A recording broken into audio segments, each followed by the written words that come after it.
Obrigado, Augusto, pela introdução e bem-vindo para todos os participantes deste evento, que este ano estamos fazendo online, então é um pouco diferente, mas a gente vai tentar compensar pela qualidade do conteúdo a falta de presença, a falta de calor humano presencial. Este ano eu queria apresentar para vocês um caso um pouco específico que a gente estudou especificamente devido à situação de pandemia e de ver como fazer uma gestão nesse momento de pandemia, onde a gente tem novos hábitos de vida, onde a gente tem que mudar a nossa forma de atuar na vida, como está impactando a nossa mobilidade e como a gente pode adaptar as nossas infraestruturas para essa situação específica. Então, num primeiro momento, só queria lembrar rapidinho quem é a Sistra. Então, a Sistra é uma empresa de engenharia construtiva da área de mobilidade, trabalhando faz mais de 60 anos, quase 70 anos hoje. E em relação a outras engenharias, a gente tem uma especificidade que somos uma engenharia com sócios que são operadores de transporte. Nós dois principais sócios da empresa são a RATP, que é o operador do metrô de Paris, e a SNCF, que é o operador ferroviário francês. E não é simplesmente uma relação capitalística, é também uma relação técnica. Então, isso está criando um diferencial mesmo, porque na hora de nós fazer o projeto de engenharia, a gente tem essa influência técnica dos operadores, e isso nos ajuda bastante para justamente prever infraestrutura que seja já adaptada, já formatada para a operação, que é o objetivo, obviamente, de qualquer infraestrutura. A Sistra é uma empresa que está presente no mundo inteiro, com vários locais de atuação, na França, no Reino Unido, na Índia, no Brasil, e a gente tem uma experiência bastante importante tanto na área de mobilidade urbana, na área de ferrovias e também na área de infraestrutura de rodovias, de obras de arte especiais. Então, é uma empresa que está cobrando todos os diferentes modais da área de mobilidade. No Brasil, a Sistra está atuando faz mais ou menos 35 anos. Na verdade, a Sistra desenvolveu a sua presença no Brasil com duas aquisições. Uma primeira aquisição da Tectron, que é uma empresa de Belo Horizonte, na área mais de consultoria, de estudo de demanda, e uma segunda aquisição da VTEC, que foi feita em 2016, empresa de São Paulo, mas focada na área de projetos de gerenciamento. Hoje, a gente tem mais de 500 mil colaboradores e já temos mais de 2 mil projetos concluídos, com 3 principais escritórios no Brasil, São Paulo, Belo Horizonte e Belém, no Pará. Voltando no assunto principal de estudo de fluxo de pedestre. Então, quais são as aplicações que a gente utiliza para análise de fluxo de pedestre? Eu vou apresentar para vocês o caso de estações metroviárias, mas é um assunto muito mais abrangente que está sendo usado por vários empreendimentos, por exemplo, aeroportos, estações de trem, também locais públicos com multidão, então pode ser praças, pode ser um museu, pode ser um estádio, e também outros centros comerciais ou eventos. Ou seja, cada vez que a gente tem um espaço, seja público, seja privado, onde a gente tem um volume de pedestres, um volume de multidão importante, vamos precisar fazer a análise de fluxo para poder justamente fazer a organização das circulações dos pedestres dentro daquele espaço. E por que a gente precisa fazer esse tipo de análise? Primeiro, para otimizar a capacidade, para organizar a capacidade, para verificar a segurança também. Quando a gente tem um caso, por exemplo, de um incêndio numa estação de metrô, a gente precisa evacuar todas as pessoas que estão dentro da estação do metrô num tempo limitado. Então, a gente precisa antecipar, analisar esse tipo de caso de risco para poder justamente prever todas as medidas necessárias para ser eficiente na hora de fazer a evacuação. A gente faz também esse tipo de análise para valorizar o pedestre, Em muitas cidades, o espaço para o pedestre está muito limitado e o caminho, vamos dizer, a caminhabilidade, não sei se é uma palavra que existe, mas vamos inventar aquela palavra, é uma coisa importante para valorizar o uso de pedestre. Pode mudar totalmente a vida da população em função de quais são os dispositivos que a gente vai fazer. A gente também tem que analisar de como compatibilizar os diferentes usos. Quando a gente tem usos distintos do mesmo lugar, a gente tem que adequar esses usos distintos para ter a possibilidade de conviver entre os diferentes usos. E, obviamente, é importante no dia a dia para o funcionamento da infraestrutura.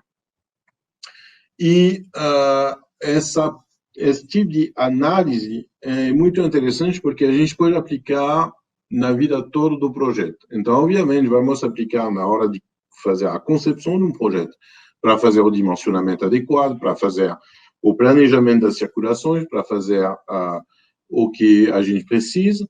Vamos continuar na fase de obra, fazendo a aplicação da concepção e fazendo também as medidas provisórias necessárias durante a fase de obra, mas também é uma ferramenta que a gente está usando na fase de operação. Na fase de operação, tanto na fase do dia a dia, mas também em casos emergenciais, quando a gente fala de operação degradada. Então, eu já mencionei o caso do incêndio que poderia acontecer numa estação de metrô. Na situação de hoje, cada dia mais a gente está enfrentando situações complicadas. Então, o caso de incêndio é um caso, mas, por exemplo, na Europa, há uns anos atrás, a gente sofreu muito com o terrorismo. E esse tipo de estudo é também usado para ver como eu vou evacuar o aeroporto se tiver uma suspeita de uma bomba no aeroporto. Então, não, é coisa séria, não são coisas para simplesmente fazer um videozinho para se divertir. É uma coisa para realmente antecipar um risco maior para a população e tentar tomar todas as medidas possíveis para limitar o impacto, limitar o risco e assegurar a população e até segurar a vida das pessoas. A metodologia, na verdade, são 3 tipos de metodologia. Tem a metodologia qualitativa, a partir da organização de um empreendimento, e ver como são os fluxos, e ver como a gente organiza os fluxos para limitar os conflitos, organizar as circulações.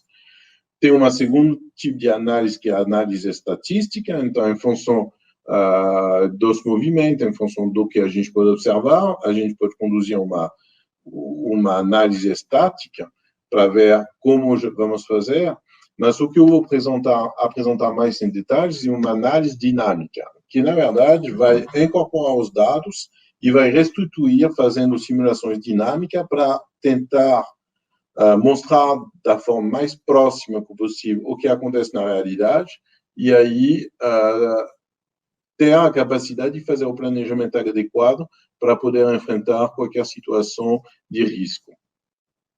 As ferramentas que a gente está acostumado a usar, na verdade, são 3 principais softwares que existem no mercado, que são usados internacionalmente. Então, tem o Legion, que é muito conhecido, o PTV, o Viswork, que é da PTV, e também o MSUM está usando, tem uma aplicação para software. São uns exemplos de aplicação. Como eu falei no início, são várias possibilidades de uso. Um primeiro ponto foi um estudo da Sistra, para as pessoas que têm o privilégio de conhecer Paris, porque hoje em dia não tem mais como ir, infelizmente. A gente tem um museu fantástico em Paris, que se chama o Museu do Louvre, e a sua entrada foi uma pirâmide que foi construída nos anos 80 e que está no centro do prédio. E aí, nesta pirâmide, está se concentrando todas as entradas e saídas dos visitantes. E, num dia normal, fora da pandemia, a gente chega a um volume de pessoas de até 30 mil visitantes por dia, no horário pico. Então, é um volume bastante significativo e no vídeo que vocês podem assistir, é uma situação extremamente importante onde a gente precisa fazer a gestão de fluxo. Não tem nada a ver com o metrô, não tem nada a ver com outras situações, mas pelo volume de pedestres, pela complexidade dos fluxos, há a necessidade de fazer esse tipo de simulação justamente para fazer a organização da operação desse ponto.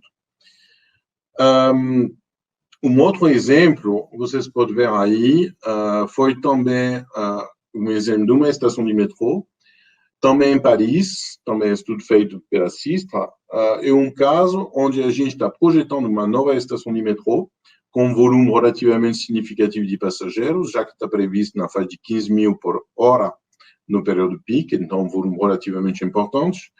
E aí a simulação vai nos ajudar justamente tanto para fazer a concepção, então justamente para dimensionar a estação de metrô e antecipar a infraestrutura que a gente precisa justamente para um bom funcionamento da estação de metrô, para não criar gargalo, para não criar situações de conflito entre os fluxos. E também a gente está usando o mesmo tipo de ferramenta para justamente antecipar situações de risco desde a fase de concepção e aí antecipar o caso de evacuação de passageiros, em caso de fumaça, por exemplo, se a gente precisar fazer a evacuação e como vai funcionar. Então, é um exemplo que foi desenvolvido para essa nova estação de metrô na região de Paris. Um outro caso que foi desenvolvido também pela Sistra, é um caso no Brasil, o caso do Estádio Mineirão.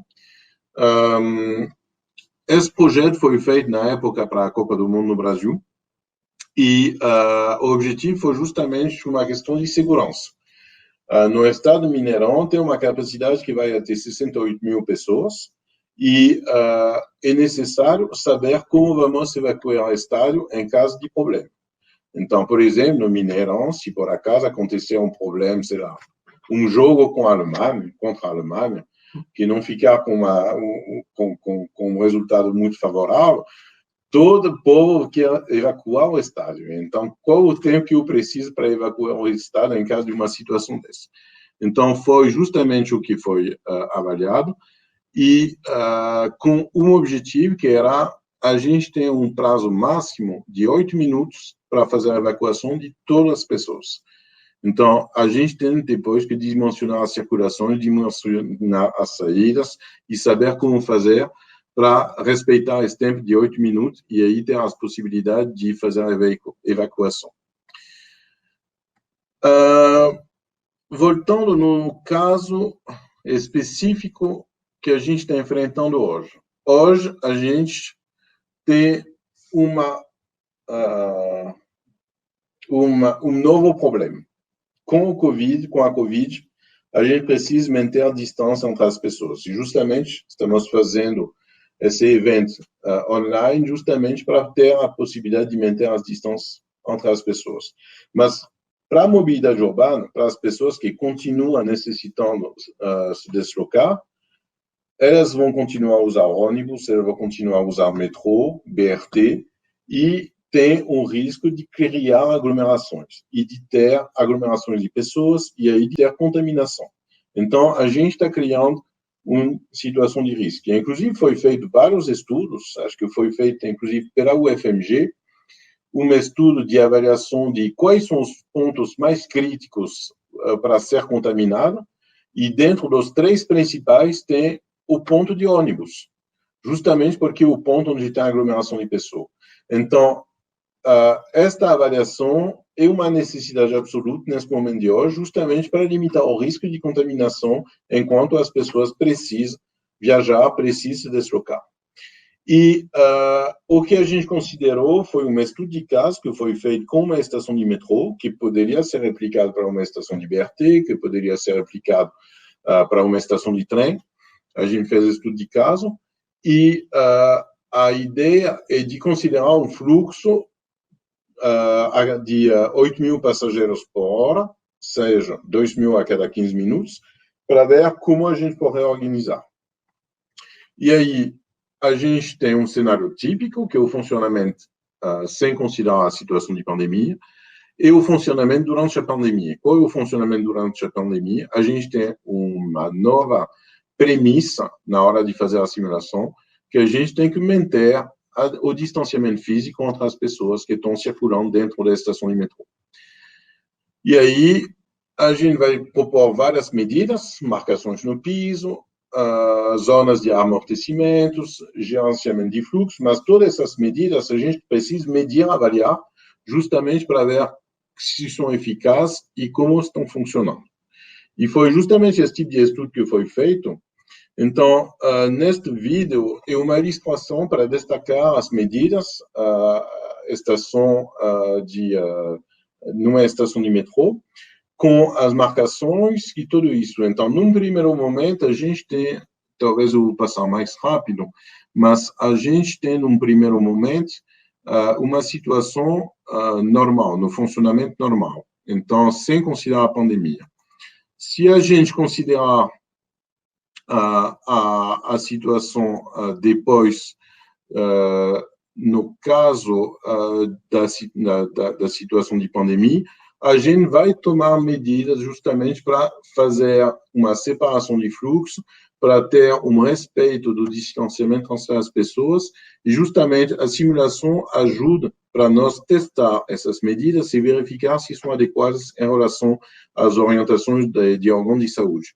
Então, considerando os vários níveis, e considerando as medidas de gestão de fluxo, a medida de zonas de amortecimento, a gente está testando para verificar como a gente consegue manter esse distanciamento físico entre as pessoas, e aí qual é o impacto em termos de capacidade.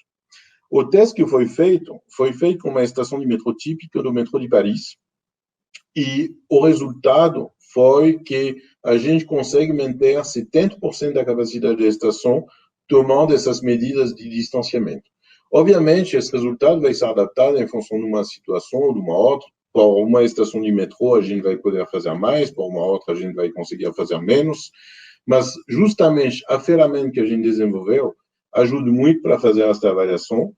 É um estudo que a gente tem capacidade de fazer relativamente rápido, então, justamente para testar as medidas, verificar se funciona, e aí ter uma situação muito mais segura na hora de reabrir a estação de metrô ou a estação de BRT, para ter a capacidade de saber como vai funcionar, de planejar o funcionamento durante esse tempo de pandemia e limitar o risco para a população, para os usuários, que é o mais importante na situação de hoje.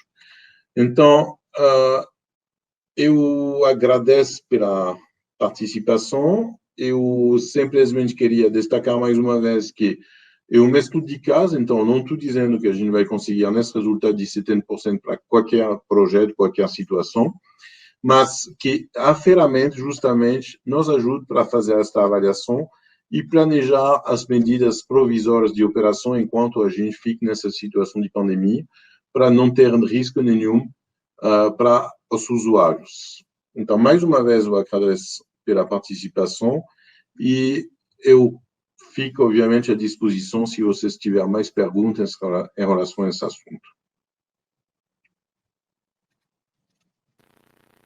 Interessante. O Marco, a gente está comentando muito em empreendimento e em operação. E os novos empreendimentos precisarão ser construídos? Você até citou que não existia esse protocolo, né? Essa preocupação de fazer isso, ou exigia esse tipo de estudo. Eu queria que você comentasse como é que vai ser, né?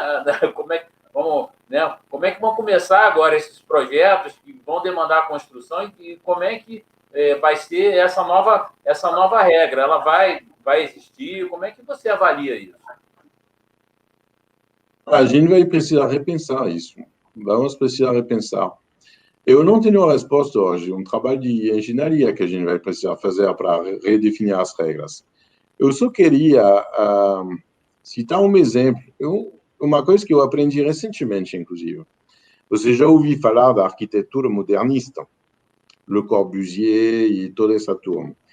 E uma coisa muito interessante, a forma de definir essa arquitetura na época, que foi nos anos 30, 1930, 1940, foi muito impactada por uma outra pandemia que tinha no início do século XIX no mundo, que se chama tuberculose.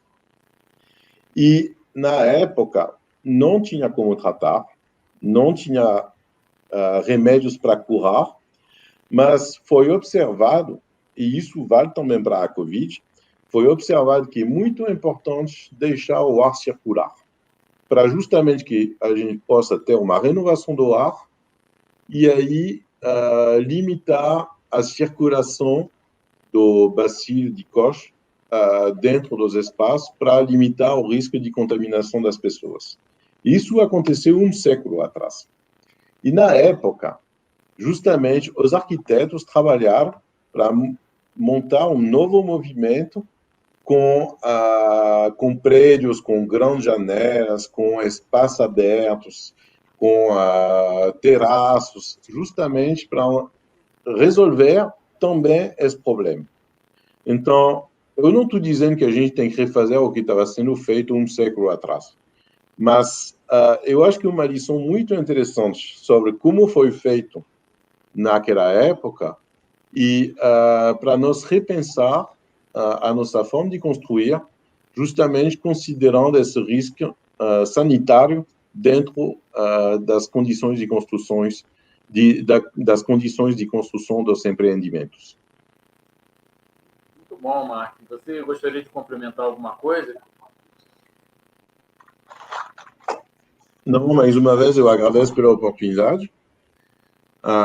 Eu espero que daqui a pouco a gente vai ter a oportunidade de se encontrar fisicamente de novo. Eu que agradeço, Mark, a tua presença. Muito obrigado pelas suas explicações. Falamos com o Mark Morifo, da CISA, CEO da CISA Brasil. Obrigado, Mark.